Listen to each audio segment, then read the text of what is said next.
দেখো, তোমরা যারা এই ফোর্থ সেমিস্টারে পড়ো এবং তোমাদের পাস কোর্সে বা পাশে ইতিহাস রয়েছে একটি সিসি পেপার হিসাবে, তো সেই ইতিহাসের এই সেমিস্টারে তোমাদের মূলত দুটো পেপার পড়তে হবে, CC4 এবং CC5।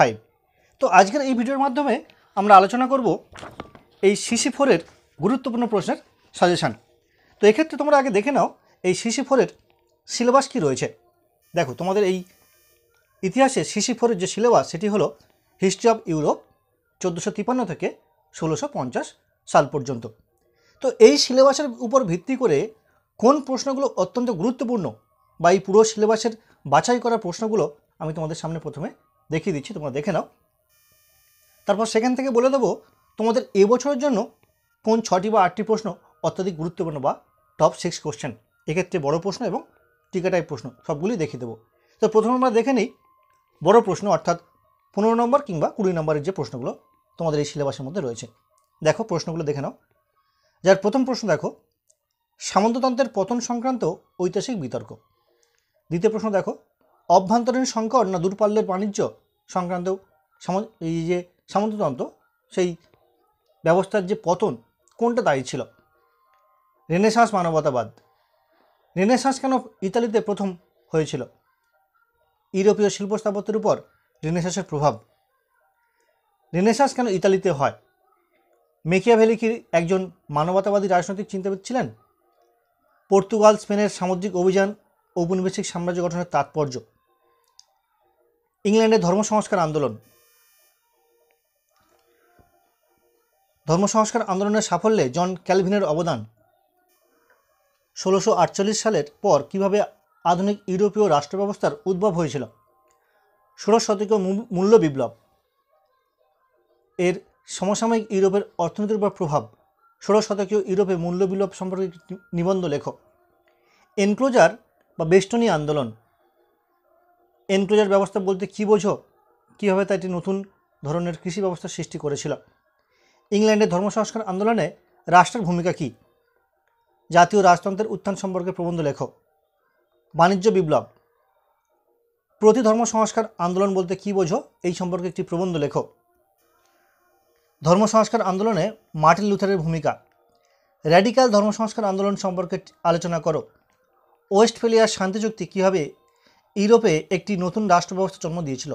তো মূলত এই ছিল তোমাদের বড় প্রশ্ন পুরো সিলেবাসের উপর ভিত্তি করে।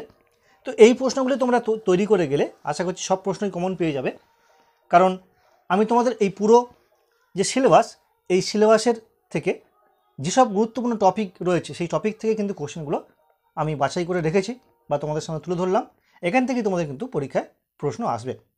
তো এতগুলো প্রশ্নের মধ্যে থেকে কোন প্রশ্নগুলো তোমাদের এবছরের জন্য অত্যন্ত গুরুত্বপূর্ণ সেগুলি আমার যেগুলো মনে হয়েছে সেগুলো তোমরা একটু দেখে নাও। দেখো, এই যে ধর্ম সংস্কার আন্দোলন, এই ধর্ম সংস্কার আন্দোলনে জন ক্যালভিনের অবদান এবং মার্টিন লুথারের অবদান, আমি মনে করছি এই দুটো প্রশ্ন করলে তোমাদের কিন্তু এখান থেকে একটা প্রশ্ন আসার সম্ভাবনা 100%।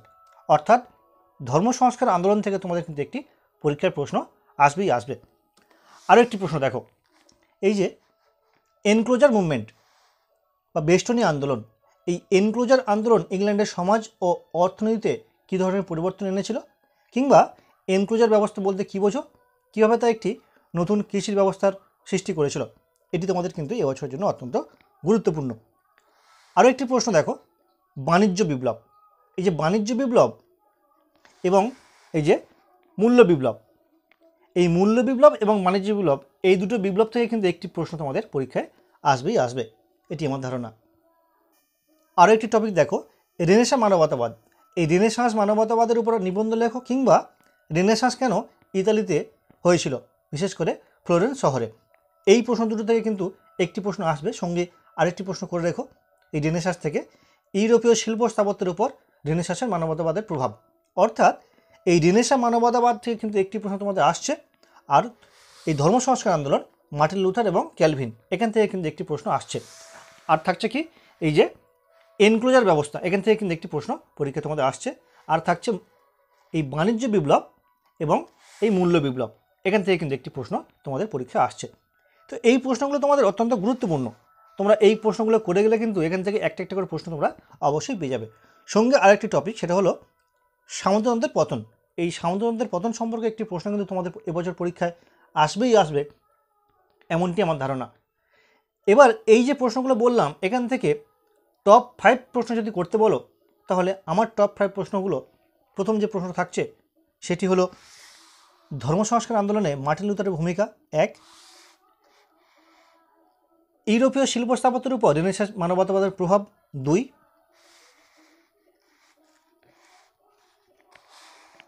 এনক্লোজার ব্যবস্থা বলতে কী বুঝো, কীভাবে তা একটি নতুন কৃষি ব্যবস্থা সৃষ্টি দিয়েছিল 3, আর 4 হলো এই যে সামন্ততন্ত্রের পতন, এখান থেকে কিন্তু একটি প্রশ্ন 4, এবং টপ 5 হলো এই যে 16 শতকে মূল্য বিপ্লব। এই 5টি প্রশ্ন আমি তোমাদের জন্য রাখছি। আশা করি এই 5টা প্রশ্ন করলে তোমাদের কিন্তু পরীক্ষা অনেকটা এগিয়ে থাকবে, বা আমি চাইবো তোমরা তোমাদের প্রিপারেশন লিস্টে এই 5টা প্রশ্ন একটু উপরের দিকে রেখো। তো এই গেল বড় প্রশ্ন 15 এবং 20। এবার দেখে নেব টিকা টাইপ প্রশ্ন। তো তোমরা প্রথমেই এই যে সিলেবাস, এই সিলেবাসের ভিতরে কী কী টিকা টাইপ প্রশ্ন হয় সেগুলো একবার দেখে নাও। দেখো এই ধরনের প্রশ্নগুলো তোমাদের কিন্তু এবছরে আসার সম্ভাবনা, কারণ এই প্রশ্নগুলো তোমাদের পুরো সিলেবাসের থেকে বাছাই করে তোমাদের সামনে রাখা, কারণ এই প্রশ্নগুলি তোমাদের পরীক্ষায় আসবে। আর এটাও বলতে পারি এই প্রশ্নের বাইরে কিন্তু কোনো প্রশ্ন আসার সম্ভাবনা নেই, কারণ হচ্ছে এই প্রশ্নগুলো পুরো সিলেবাসের থেকে আমি খুঁটিয়ে খুঁটিয়ে বের করেছি, এবং তোমাদের যে সিলেবাস, সেই সিলেবাসে এই সমস্ত প্রশ্ন ছাড়া অন্য কোনো ধরনের প্রশ্ন আর হওয়ার সম্ভাবনা নেই বলে আমার ধারণা, কারণ এই প্রশ্নগুলি তোমাদের সিলেবাসের প্রতিটা টপিকে রয়েছে। তো আশা করছি এই প্রশ্নগুলো করলে কিন্তু তোমরা 100 কেন 200% কোশ্চেন কমন পেয়ে যাবে, কিন্তু এতগুলো প্রশ্ন করা তো সম্ভব নয়। তাই আমার মনে হয়েছে এই প্রশ্নগুলোর মধ্যে থেকে বেশ কিছু প্রশ্ন তোমাদের গুরুত্বপূর্ণ এবছরের জন্য, সেগুলো দেখে নেব কোন কোন প্রশ্নগুলো অত্যধিক গুরুত্বপূর্ণ এবছরের জন্য। তো এই ছিল মূলত তোমাদের এই সিলেবাসের উপর ভিত্তি করে মোট 5 নম্বরের টিকা টাইপ প্রশ্ন। তো এখান থেকে আমি দেখিয়ে দেবো কোন টপিকগুলো এবছরের জন্য অত্যন্ত গুরুত্বপূর্ণ এবং কোন 5টা প্রশ্ন তোমাদের অবশ্যই করা উচিত বলে আমার মনে হয়। দেখো কোন প্রশ্নগুলো। দেখো আমার প্রথম প্রশ্ন যেটা তোমাদের এবছরের জন্য অত্যন্ত গুরুত্বপূর্ণ বলে মনে হয়েছে সেটি হলো এই ইরাসমাস সম্পর্কে একটি সংক্ষিপ্ত টিকা লেখো। দ্বিতীয় প্রশ্ন যেটি অত্যন্ত গুরুত্বপূর্ণ বলে মনে হয়েছে সেটি হলো মেকিয়াভেলি কি একজন মানবতাবাদী চিন্তাবিদ ছিলেন, এই একটি প্রশ্ন। 3 নম্বর প্রশ্ন দেখো মঠ ব্যবস্থার বিলুপ্তি সাধনের উপর একটি সংক্ষিপ্ত টিকা লেখো। আরেকটি প্রশ্ন র্যাডিক্যাল ধর্ম সংস্কার আন্দোলন, এটি অত্যন্ত গুরুত্বপূর্ণ প্রশ্ন। ফ্রান্সের নিরঙ্কুশ রাজতন্ত্রের উত্থান সম্পর্কে আলোচনা করো, এটি অত্যন্ত গুরুত্বপূর্ণ প্রশ্ন। সেই সঙ্গে আরও কয়েকটি প্রশ্ন তোমরা অবশ্যই করবে, সেটা হলো দেখো অ্যানাব্যাপটিস্ট কারা। আরও একটি প্রশ্ন এই ডব সুইজি বিতর্ক এবং এই ওয়েস্টফেলিয়া শান্তি চুক্তি, এই প্রশ্নগুলো তোমরা কিন্তু তোমাদের এবছরের জন্য অত্যন্ত গুরুত্বপূর্ণ বলে আমার মনে হয়েছে। তোমরা এই প্রশ্নগুলো কিন্তু তোমাদের প্রিপারেশন লিস্টের একটু উপরের দিকেই রেখো। তো এই ছিল তোমাদের আজকের এই পেপারের সাজেশান। পরবর্তী ভিডিওতে আমি তোমাদের আরও যে একটি পেপার রয়েছে CC5, তার সাজেশান অলরেডি আপলোড করে দিয়েছি, তোমরা সেটা দেখে নিতে পারো।